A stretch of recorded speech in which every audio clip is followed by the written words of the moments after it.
ಧರ್ಮಸ್ಥಳ ಸುತ್ತ ನೂರಾರು ಶವ ಹೂತಿಟ್ಟ ಆರೋಪ ಕೇಳಿ ಬಂದಿರುವಂತಹ ಹಿನ್ನೆಲೆಯಲ್ಲಿ 39 ವರ್ಷದ ಹಿಂದಿನ ಕೇಸ್ ಮತ್ತೆ ಮುನ್ನೆಲೆಗೆ ಬಂದಿದೆ. ಸಿಐಡಿಯಿಂದ ಪತ್ತೆಯಾಗದ ಪ್ರಕರಣ ಅಂತ ಕ್ಲೋಸ್ ಮಾಡಲಾಗಿತ್ತು. ನಿಗೂಢವಾಗಿ ಹತ್ಯೆಯಾಗಿತ್ತು ಪದ್ಮಲತಾ ಕೇಸ್.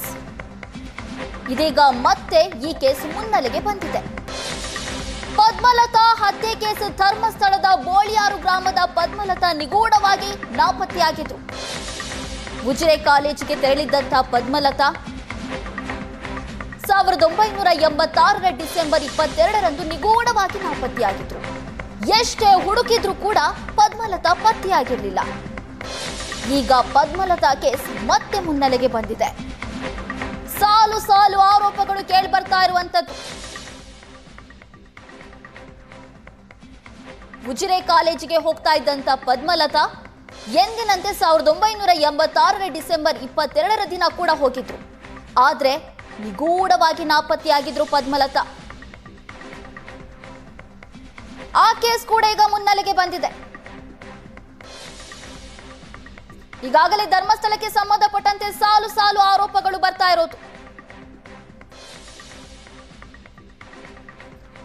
ಇದೀಗ 56 ದಿನಗಳ ಬಳಿಕ ನೇತ್ರಾವತಿಯಲ್ಲಿ ಪದ್ಮಲತಾ ಶವ ಪತ್ತೆಯಾಗಿರುವಂತ ಕೇಸ್ ಮುನ್ನೆಲೆಗೆ ಬಂದಿದೆ. ನೇತ್ರಾವತಿ ನದಿಯಲ್ಲಿ ಪದ್ಮಲತಾ ಮೃತದೇಹ 56 ದಿನಗಳ ಬಳಿಕ ಪತ್ತೆಯಾಗಿತ್ತು. ಕೈಕಾಲನ್ನ ಕಟ್ಟಿ ಹಾಕಿದ ಸ್ಥಿತಿಯಲ್ಲಿ ಶವ ಪತ್ತೆಯಾಗಿತ್ತು. ಅಸ್ಥಿ ಪಂಜರದ ಮಾದರಿಯಲ್ಲಿ ಪದ್ಮಲತಾ ಶವ ಸಿಕ್ಕಿತು.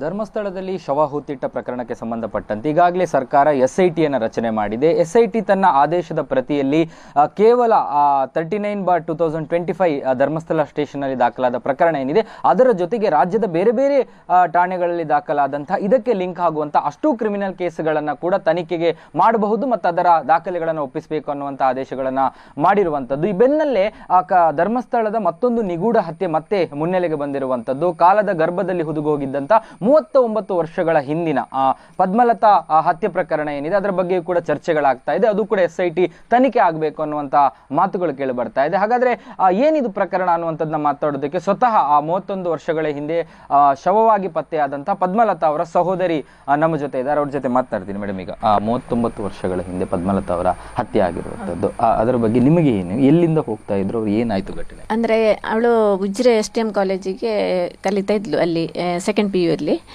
ಅದು ಡಿಸೆಂಬರ್ 22, 1986 ಅಲ್ಲಿ ಅವರು ಕಾಲೇಜ್ ಡೇಗೆ ಅಂತೇಳಿ ಹೋಗಿದ್ದು. ಅಂದರೆ 3 ಡೇ ಪ್ರೋಗ್ರಾಮ್ ಇತ್ತು.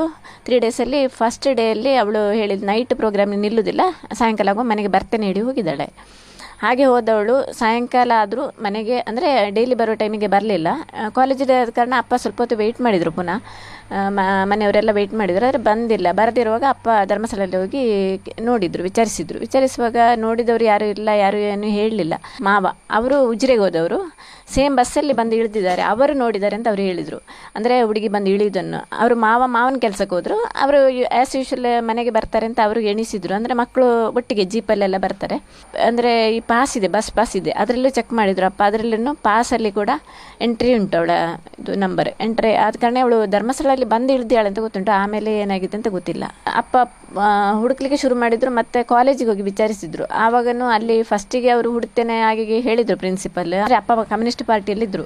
ಅವರು ಕಮ್ಯುನಿಸ್ಟ್ ಪಾರ್ಟಿಯವರಿಗೆ ಹೇಳಿದರು. ಅವರು ಬಂದು ಎಲ್ಲ ಸೇರಿ ಬೆಳ್ತಂಗಡಿ, ಅಂದರೆ ಇಲ್ಲಿ ಪೊಲೀಸ್ ಸ್ಟೇಷನ್ ಇರಲಿಲ್ಲ, ಬೆಳ್ತಂಗಡಿ ಪೊಲೀಸ್ ಸ್ಟೇಷನಿಗೆ ಹೋಗಿ ಅಲ್ಲಿ ಕಂಪ್ಲೇಂಟ್ ರಿಜಿಸ್ಟರ್ ಮಾಡಲಿಕ್ಕೆ ಹೋದರು. ಆಗ ಅಲ್ಲಿ ಕೇಸ್ ತಗೊಳ್ಳಿಲ್ಲ ಇವರದ್ದು. ತಗೊಳ್ಳದಿರುವಾಗ ಪಾರ್ಟಿಯವರು ಹೋಗಿ ಒತ್ತಾಯ ಮಾಡಿ ಅವರೇ ಬರೆಸಿಕೊಟ್ಟು ಅವರು ಅಪ್ಪನ ಕೈಯಿಂದ ಕೇಸ್ ಕೊಡಿಸಿದ್ರು. ಮತ್ತೆ ರಿಸೀವ್ ಮಾಡಿದ್ರು. ಅಲ್ಲಿ ಮತ್ತೆ ಏನು ರಿಸಲ್ಟ್ ಬಂದಿಲ್ಲ. ಆಮೇಲೆ ನಮಗೆ ಸಿಗೋದು 56 ದಿನದ ನಂತರ ಅವಳ ಬಾಡಿ ಸಿಗೋದು.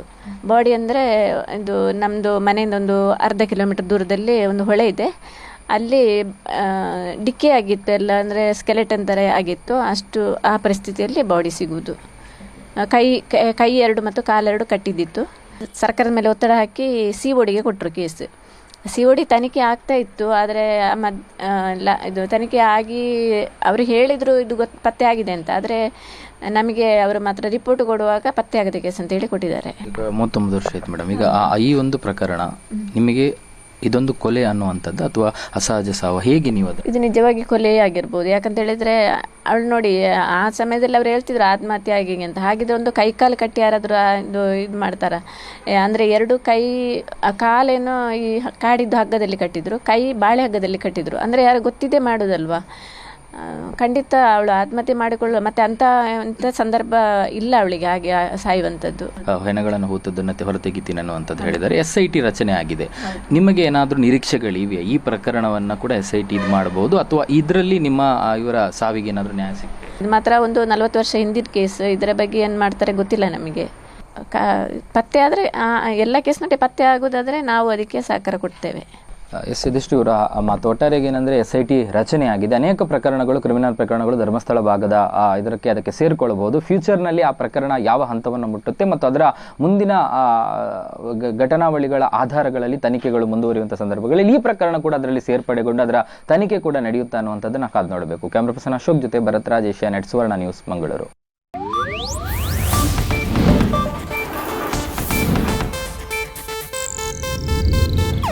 ಇದು ಏಷ್ಯಾನೆಟ್ ನ್ಯೂಸ್ ನೆಟ್ವರ್ಕ್ ಪ್ರಸ್ತುತಿ.